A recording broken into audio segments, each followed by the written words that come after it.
Mercedes key fobs vary by model year.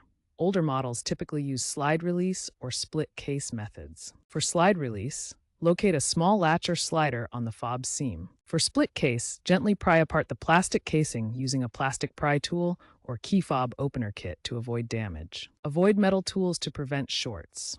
Identify your fob type via your Mercedes model number or online forums like bensworld.org to ensure correct opening.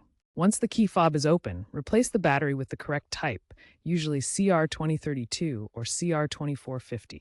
Make sure the battery is inserted with the positive side facing up. Reassemble the fob by carefully snapping the two halves back together. If the fob doesn't work after reassembly, check for corroded contacts or a faulty battery. For newer models from 2020 onwards, consider professional assistance to avoid voiding warranties. Some have glued cases or hidden latches. Improper prying can cause water damage. Always test the fob after reassembly to ensure it works properly.